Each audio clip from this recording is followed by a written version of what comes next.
Hey everybody, my next guests are Tina Biancalana and Nick Schoolcraft from Phoenix Solutions Group out of Chicago. And you guys have quite a few cases of COVID-19 happening in Chicago, I guess, hey? So, Yeah, yeah. actually, the first one in Chicago is right up the street from here Oh, get out. First one in the Wow. United in the States. United States.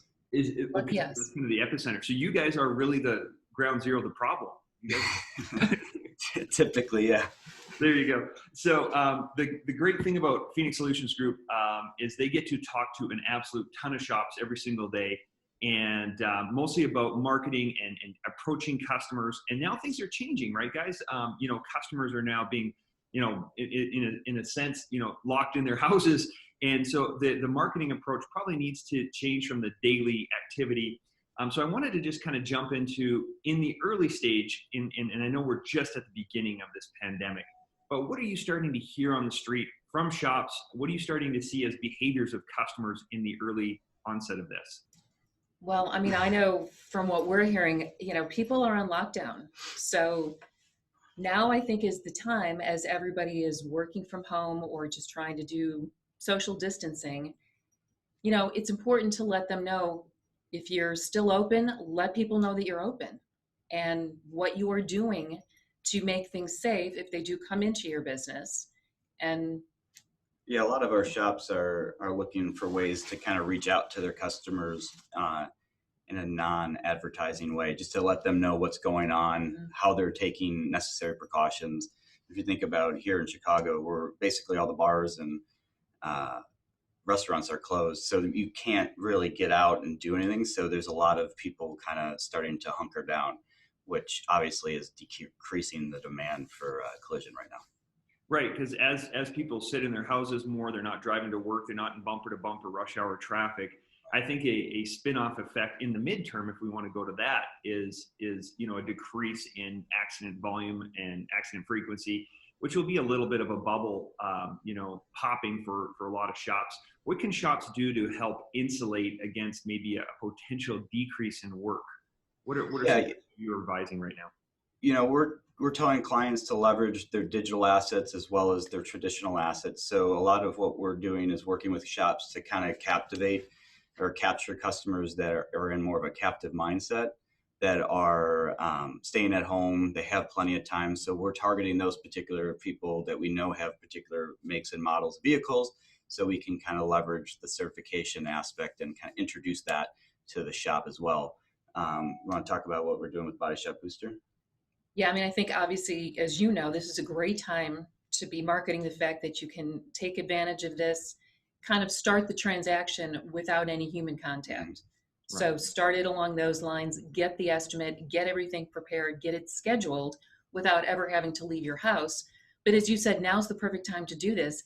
While you are home, not going anywhere, would be the best time to be without a car if you have to get some repairs done. Yeah. So, and the upside, is that demand is there. It's just a matter of people aren't just mobile. So how do we really drive them to you? So it's really about, can you provide some sort of white glove service, some sort of concierge service, or even more leverage digital assets to make the transition really seamless and integrated across? and I think it's important to make sure that everybody is sort of putting themselves in the minds of their customers. I spoke to a lot of shops yesterday. In some cases, I felt like, maybe they thought it was a little blown out of proportion, but I think some customers don't. So I think it's important to make sure you're making them feel comfortable, that you are taking this serious, you're taking the precautions, their car will be cleaned, sanitized, whatever necessary to make everyone feel safe. Right. And real quickly, one of the other things that we're doing is a large amount of our shops that we manage websites with, they want us to put banners just to kind of explain what they're doing to make sure that their cars are clean and taken care of on their website. Yeah, I think that's some really good advice. What about as far as, if shops are starting to work through their backlog, and I'm not sure, some people have weeks of backlog, some people have days. And so if shops are working through it, one of the things that we're often talking about amongst the three of us, and I thought I'd table it here to get your opinion voiced, is it's often a good idea to go after your existing customer base. We've often talked about it's 70 times more expensive to go and acquire a new customer that's never had an experience with you versus going and just re-engaging an existing customer that may already have damage, what are some of the things that shops could do to kind of pull their existing customer base in that might already have some damage that they've been deferring or putting off, and now would be a good time? Well, I think in a time of uncertainty, familiarity is really important. So the ability to connect with those customers one-to-one and let them know what's going on kind of would extend the importance of, just what you as a business stand for and why you want to take care of them. And we personally do that here at Phoenix with our shops through personalized letters, really kind of connecting the one-to-one, trying to be empathetic toward the situation and really understand, that this is uncharted times. A lot of things that are going to occur that we aren't familiar with or that we don't know is going to happen. But best part about it is we can always have a communication platform, and that's what we're trying to establish with our shops and their customers. And there's several that we're, putting some email campaigns together for. As things are changing, here it's daily and sometimes it's twice a day. So, being able to respond quickly and get messages out very fast is important. Yeah. So we're working on those as well as some long-term, assuming things change in a couple of weeks and everybody's, back out in April, what's the message going to be then to get everybody back in the store? Yeah. So with our customers, it's just more working with them on different campaigns, whether it's traditional mail or digital or whatever it is, but getting their name back out in front of them while everybody is starting to reactivate in society. It's almost like creating or having a proactive approach so that when this kind of passes, we can be at an accelerated rate rather than being flat-footed and having to start behind the eight ball. So a lot of our shops are trying to get out in front of, and like Tina says, leveraging different channels to make sure that they're connecting with the people in the right channel at the right time. And for the time being, certainly, being cognizant of their digital presence. I'm receiving emails all day long from businesses. First, they're cutting hours. Now they're closing for certain periods of time. I think it's really important for shops to be very precise on their websites and their digital presence and their listings to make sure that's being stated. Yeah. They're open, their hours haven't changed, or if they have changed, make sure that that's identified. In a time when communication is so incredibly critical, it's really incredibly important that businesses are communicating as well to just the broader audience, just to give them insight into what's going on. So, like Tina said, leveraging every digital asset, making sure that you're, connecting with the customers one-on-one is really an important element, and leveraging features like photo estimating or, text chat, anything like that will be helpful. And certainly being current with your messaging. Like I said, things are changing daily. So you've got to stay up with it. You've got to keep your message current and pointed to what's happening in your market and in your community. Each community is different, so it's important to tailor it. And I think one more thing that's really important is if you think about just the nature of the business, most of the shops that we work with are small business owners, and they're going to go through hardship as well, but making sure that they find a way to supplant themselves into the community as a resource, as a place where people can get safe and reliable repairs regardless of the situation, is really important. And it goes down to that uniqueness and what is the unique value proposition that the shop can offer to the customer base and the community that they serve. And I think the reason why we can't really pigeonhole one particular solution is because every area, every market's unique, and we want to make sure that you're developing that kind of message according to the people that you But I think serve. now is also a good time as things slow down a little bit to really think about your service, your product, your experience, and what your plan is going to be when all of this opens back up again. Yeah. They're talking about it could be several months. So as you said, everybody is going to be pulling for those customers. What are you going to do to differentiate yourself? What's your message going to be now? What's it going to be in the future? You've got to start thinking about And that. it really starts with today and how you connect with them and talk to them through this kind of issue. So I guess for me, I think a challenge is there's a lot of shops, once they start to see customer behaviors change, we're going to see, as you were talking about, a lot of shops are shutting down and stores are shutting down, malls are shutting down, which is affecting people's paychecks. And if there's some uncertainty, yes, maybe the government will step in some shape or form, but people are uneasy. what can shops do to alleviate? The nice thing about the collision industry is we have a little bit of a recession-proof model because insurance pays, the vast majority of the bills. And so, the customer obviously has the financial responsibility of the deductible. We talked to some shops, like maybe trying to find ways to finance the deductible portion, break it up over 6 months, take credit card payments, whatever it is to, take that small chunk and still get the insurance claim filed.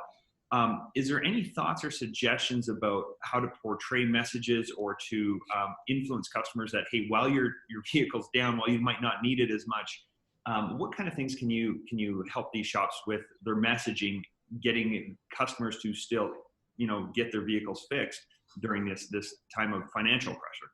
Well, I think there's two issues at play. One is a supply chain issue, right? I mean, we can maybe get the cars in the door, but if we can't get the supplies to the vendor, then it becomes obsolete. So in that tactic, I think you need to leverage communication as much as possible and making sure that people are fully aware of what's going on in the shop. But in order to drive people into the shop to make them feel more at ease, we have shops that are offering discounts on labors. We have some shops that are offering discount on deductibles. It's all predicated on what they can offer and what's related to what's legal in their state or what's not really frowned upon, and leverage what you've got, leverage your partnerships, even things in terms of rental cars. If you've got loaners, market that. Right. We've got free loaners or discounted. Talk to Enterprise, Hertz, any of your partners about discounting those rates or getting some free days or something. And maybe those are different ways that you can entice people to how you're going to help in the community ease everybody's burden. Yeah, I mean, it essentially comes down to I don't think there's one thing. It's understanding your market, understanding what really drives your area, and then defining what that offer is based on that. Like, for example, labor rates are very high in one of the areas that our shop work in, so they're going to reduce labor rates to make sure that it's at least a little bit more accessible to those who aren't necessarily available or who don't necessarily have the funds necessary to get their car fixed. We're also seeing that, everybody is a little bit more concerned now about how businesses are giving back. So I think this would also be a good time to talk about how a shop's helping the community. Mm-hmm. So maybe down the road when things clear up a little bit, you've got the opportunity to say every 2% of every repair is going to go back to the food pantry or whatever may have been hurt during this time when people weren't out. So I think showing that you're stepping up for your environment and your community, I think could also go pretty far. Pitching in where you can pitch in. Yeah, I think that's and we're talking more of a long-term play, which is perfect. Because I think this is a really good opportunity for especially the independents to stand out and show their community support. The key advantage that I always see in a situation like this is the smaller operations, the single stores, the small MSOs, they have the ability to make corporate level decisions immediately, right? The big guys, the Calibers of the world, the big organizations, this is going to take them time. It's like turning a battleship with a teaspoon. So leverage the ability to make quick and fast decisions, to connect with your community on a more personal level. What would be the impact of connecting with your community now? I'm assuming, and you guys have a lot of data on this, how does that carry into the future with customer goodwill? What does that look like? Well, I mean, that's where channels like Facebook play a really strong role in our strategy. When we talk to shops and how should you leverage social media, it's elements like this or events like this that really can make a difference. So leveraging that channel in a free capacity really will help increase the ROI that the shop receives just out of goodwill. The concept of goodwill is it's very similar to how viruses are spread. It just kind of entangles itself into the culture and the conversation with the individual.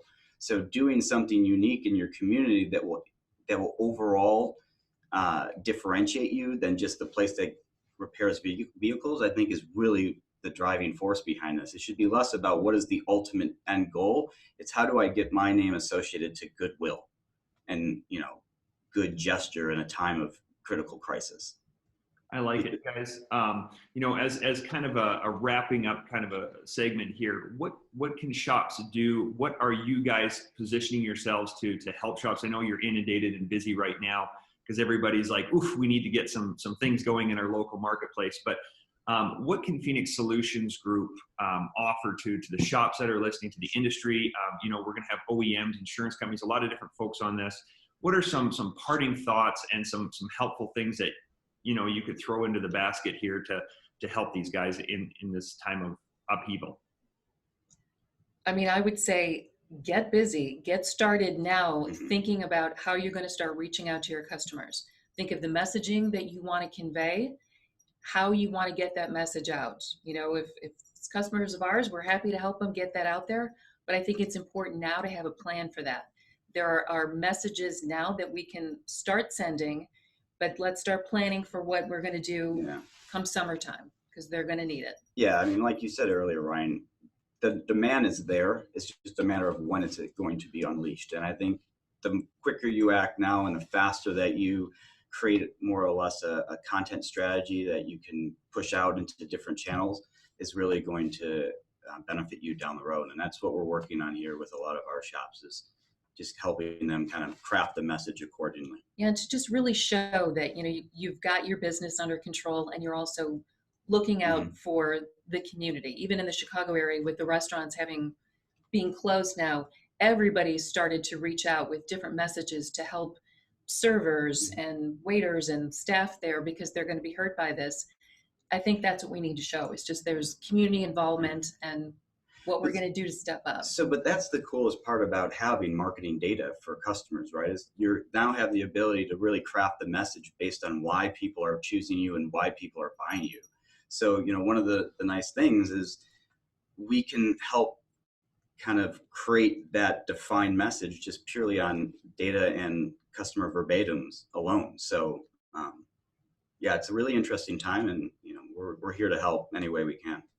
I think one of the things that if we, and I wasn't planning on talking to you about this, but I think it'd be good for the shops to hear, is at a time like this, people can pull a knee-jerk reaction and spend a lot of money uselessly in marketing. What kind of things can we advise? You know, we'll see it, people, and we'll take Chicago as a market. If they're like, hey, you know what, I want every radio station and everybody in Chicago to hear my message, and that's an expensive way to reach a lot of people who will never come to you. What can a shop do to narrow their focus to their specific market? Is there a way to target customers in a specific market? I know you guys have some data. I know we've been, you know, working on some interesting strategies, and I'm not sure if they're ready to talk about. But what can a shop do to reduce their ad spend but be more effective in reaching customers? Well, I mean, I think, you know, in terms of product wise, we just launched hyper targeting, which is basically gives us the ability to get granular to the household level and specify make, model, or insurance company, so on and so forth.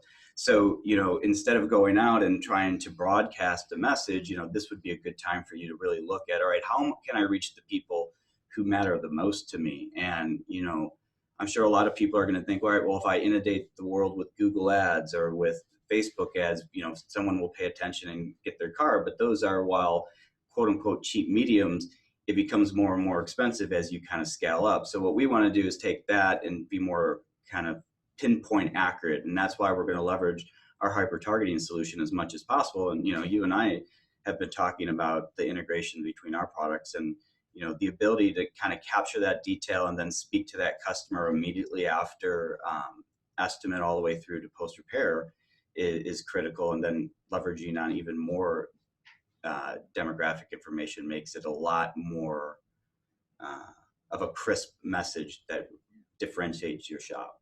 Excellent. Well, guys, thank you. With your customer base. Yeah. Like you said before, it's a lot cheaper to market to your existing customers. Yeah, market to your existing customers. Lean on your big customers who send you piles of work. You know, one of the things I heard from a client was Enterprise, as the rentals slow down, they're now fixing their fleet. So start trying to figure out ways to capitalize on your big customers there too. So guys, I thought this was really helpful, really insightful. I appreciate it. Nick, you had another thought? Go ahead. Well, you know, just to your point real quickly, and I know you want to get off, but, you know, the concept of just humanizing the experience is so incredibly important here, and being able to really understand the, you know, the implications that are occurring out in our world and how they actually align with the world that we as body shop owners and marketers are living in, and just ensuring that we are kind of making our customers know that we're taking care of them and we're being human as well is kind of a critical element. And getting over that process mindset is going to be the most difficult element that we as an industry overcome in this situation. But those who do, I think, will be handsomely rewarded down the road. Absolutely. Well, guys, I really appreciate you taking the time to jump on this. I know you guys are extremely busy at this time. And I hope shops find a lot of value in what you shared today. So thank you very much, guys. Thanks for having Thanks us. for the call.